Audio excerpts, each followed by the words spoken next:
world-class beef that you will be comparing. One of them's illegal. Got smuggled into the country. Wow. The Japanese A5 Wagyu beef. So, I mean, how exciting is that? I mean, if there's like a big police raid, I kind of think that would be cool. Think about those tweets. Worldwide Chief Chowster Gang busted.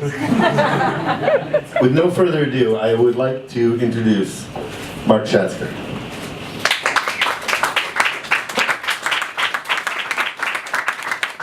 Thank you. I hope everyone can hear me, especially upstairs. If you can't, then you can't hear me say this, so it doesn't matter. But please, if anyone can't hear it, yell, raise a hand, something. Now we finally know why she's smiling. Okay, I'm going to start out with a quiz. Can anyone tell me? I'm not supposed to use that. Can anyone tell me what this is? Hands, a show of hands. This is actually better than steak. What I want to tell you today is that I've become a vegetarian. I'm joking. This is red clover. This is a high protein, luscious feed. It can be high bricks. You can potentially finish cattle on it. Red clover, very important feed stuff. And I want to show you the crop of red clover that I grew last year.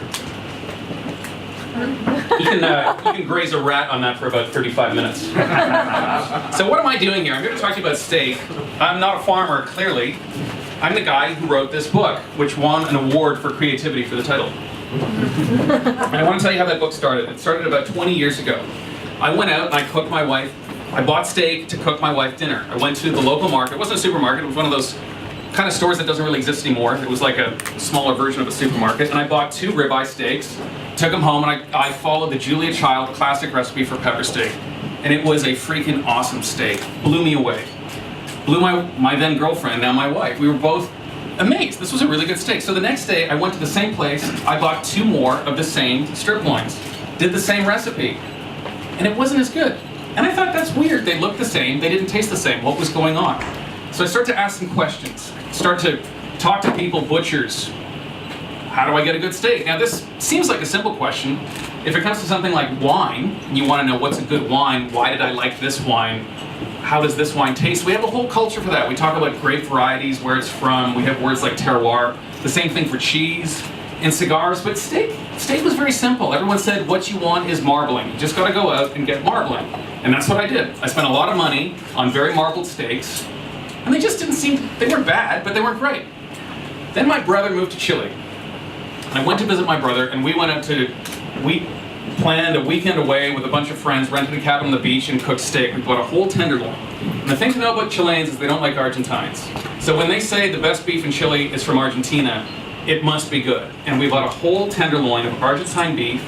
We cooked it over charcoal, and it was like heroin beef. Blow your hair back. This is beef.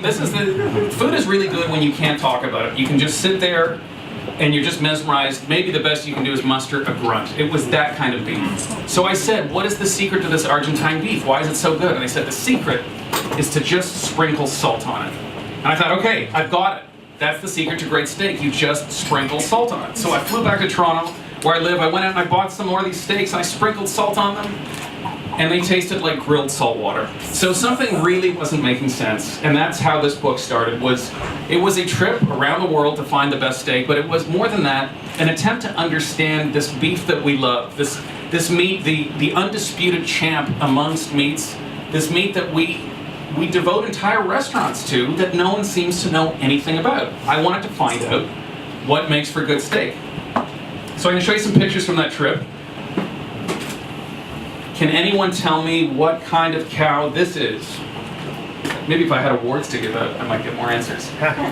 This is what cows looked like before we domesticated them. We always think of cows being cows, living in barns. We milk them. But before they were cows, they were wild animals called aurochs. They lived in forests. They ran around. They're extinct now. So you're wondering, well, where did these things come from? In the 1930s, two brothers who were both Nazis and both zookeepers thought it would be really neat if they could repopulate the fatherland with the mighty aurochs of yore. And what they did, because aurochs had been extinct for hundreds of years, is they went and found the domesticated cattle that looked the most like aurochs and began breeding them together. And then took the cows that looked the most like aurochs and bred them together. And eventually they got something that looks a lot like a prehistoric cow. That's what they look like. This one here, this is in Mongolia. It looks kind of like a hybrid between a belted Galloway and a Wagyu, and it's not that far off. They're actually, these Mongolian cattle are a lot like Wagyu, genetically very similar. They've tested their DNA. This one wasn't all that marbled because that's what the grazing looked like in Mongolia when I was there. And that's what a Mongolian butcher shop looks like. Not the best steak I've had. The mutton, however, was excellent. This is the famed Pampas of Argentina, and what you're seeing there is actually an unfolding tragedy. Argentina is known and revered for its great beef, and it's literally going the way of the dodo. Argentina is a victim of globalization. What's happening there should make us all think about the kinds of threats that our food, the food that we hold dear, what's threatening it. For hundreds of years, Argentina used its very best land to grow grass to get their cattle fat. Now they're using their very best land to grow GMO soy and corn to send to China to get pigs in China fat. So this is an endangered thing that we're seeing here, and it used to be that you could get on a plane and go to Argentina and go to any old steakhouse and have one of those heroin moments. Those moments are much harder to come by. This is my own cow. She's dead. I ate her. She got a lot fatter by the time I killed her. She ate grass, and I fed her a lot of apples. I still miss her. I'm guessing you guys can guess where this steak came from. Japan. Japan, very good. Any guesses as to where this one came from? That came from Scotland. This one, oddly enough, tasted better than this one, which goes counter to our thoughts about the primacy of marbling, which is something I'm going to get to. In fact, a lot of what I'm going to talk to you about today is fat, because a lot of what we talk about with steak is fat. Well, to understand why fat is important, and yet why it's been overblown, we got to turn the clock back. We're going to go back about 3.6 million years ago. Actually, this is about 25,000 years ago. This is a picture of an aurochs. And that's just so you know, this is roughly how they knew what they looked like, is because prehistoric humans painted them on cave walls. So we've been eating beef for a long, long time. So let's go 3.6 million years ago. That's what we looked like. Those are our ancestors. They had hipsters even back then. About the size of a chimpanzee. Walked on two legs. It was omnivorous. Ate meat, ate vegetables. But it mainly ate vegetables. It was, we think, what we call an opportunistic hunter, which is the way chimpanzees are. When chimps get together in the morning to go find food, they go looking for fruit, and they're very good at finding it. They only eat meat if they happen to stumble upon it. If they find a colobus monkey in the crook of a tree, or maybe a baby antelope that's been hiding in the bushes.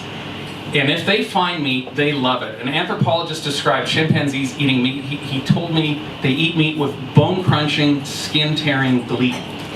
In fact, it's not uncommon for a male chimp, to trade meat for sex with a female chimp. I've tried it with humans, it didn't work. But I tried it with a chimp and it did work. So, there's two important ways this critter is different from us. It had a much smaller brain, and it had a much longer digestive tract, and it needed that digestive tract to pull energy, to pull protein, to pull nutrition out of all that fibrous vegetable matter it was eating. So we're going to move the clock forward now, about 3 million years, and we see this guy. Homo heidelbergensis, quite a difference. 6 feet tall, hunts, eats a lot of meat, hunts big animals like horses, deer, elephants, hippos, anything he can get its hand on. It's got projectile weapons, it's good at it. And here's what's interesting. It's got a big brain. Now, we talk a lot about brains. We talk about all the things that our big brains lets us do. We can do math, we can make cars, we can communicate. But what no one ever talks about brains is how expensive they are. Physiologically, a brain is very expensive. And this guy here, Homo heidelbergensis, had a bigger brain, and it also had a shorter digestive tract. So that meant it had to be using a different fuel, because there's no way it could have powered that big brain by eating vegetable matter, that fibrous, tough stuff that its ancestor was eating. So where do you think it got that?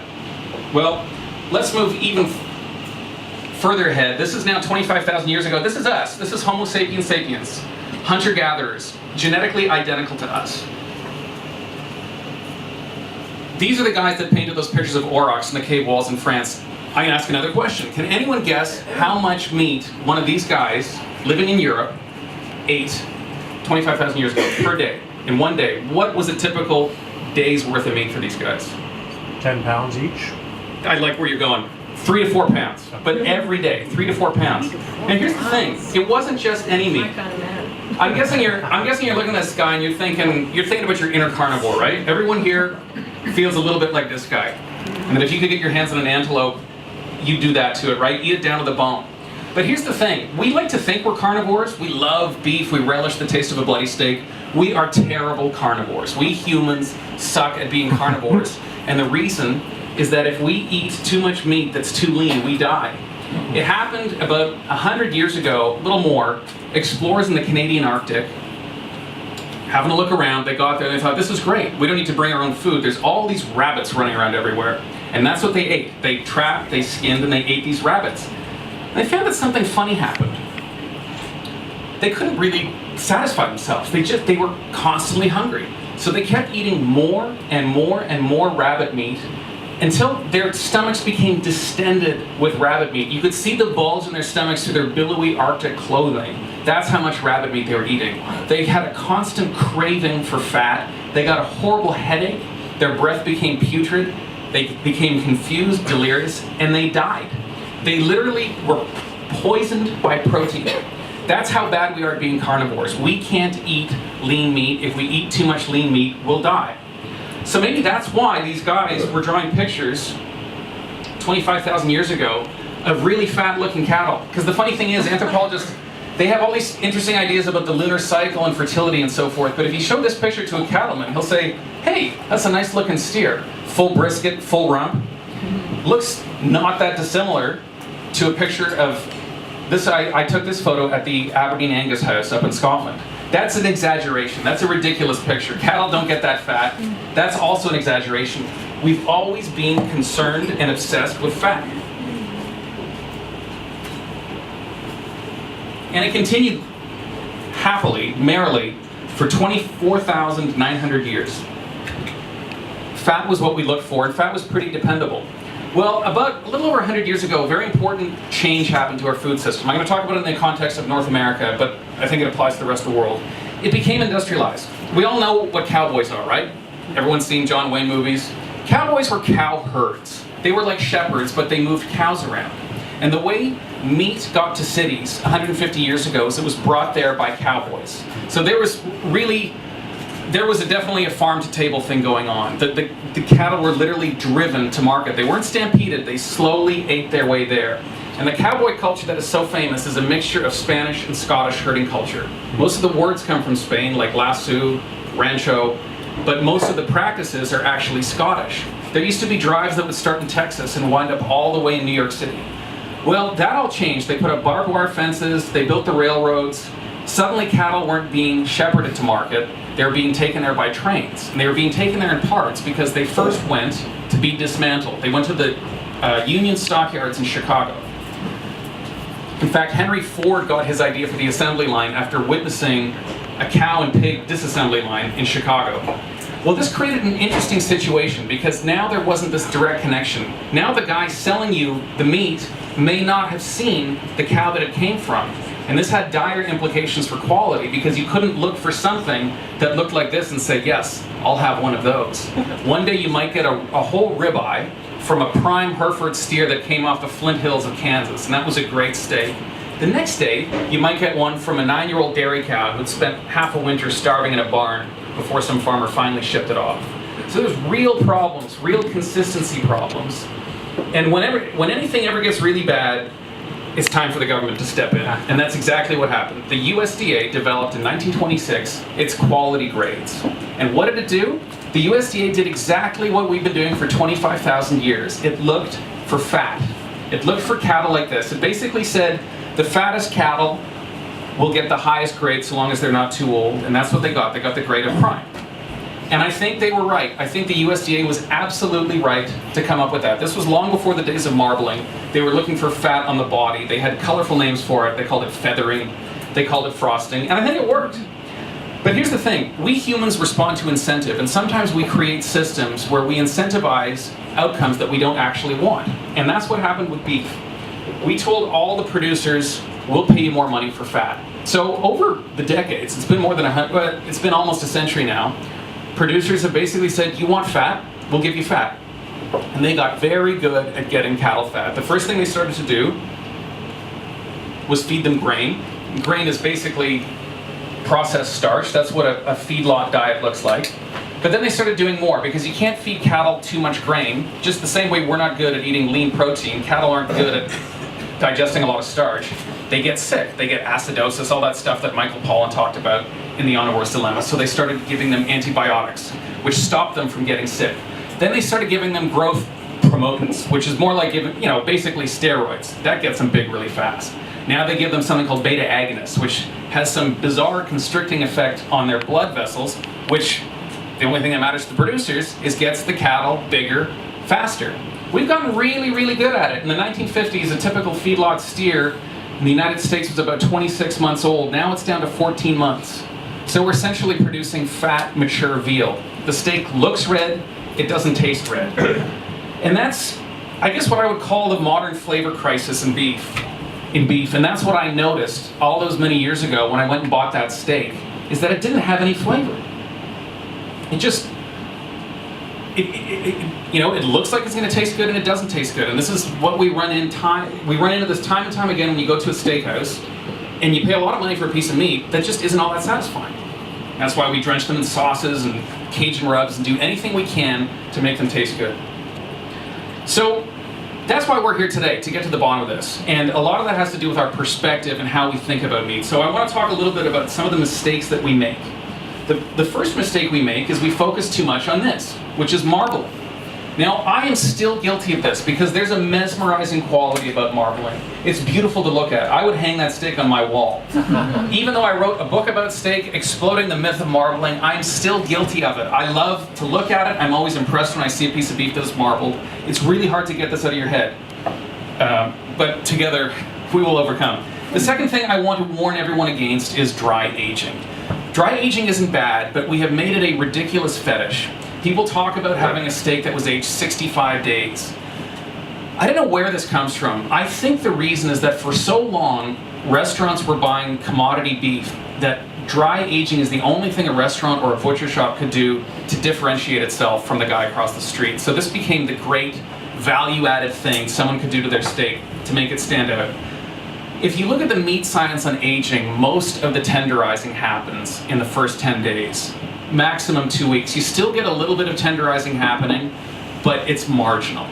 Some of the very best steaks I've had have only been aged a week. So it's not to say that all dry aging is bad, but we have to stop thinking that any steak that's been dry aged is a great steak, because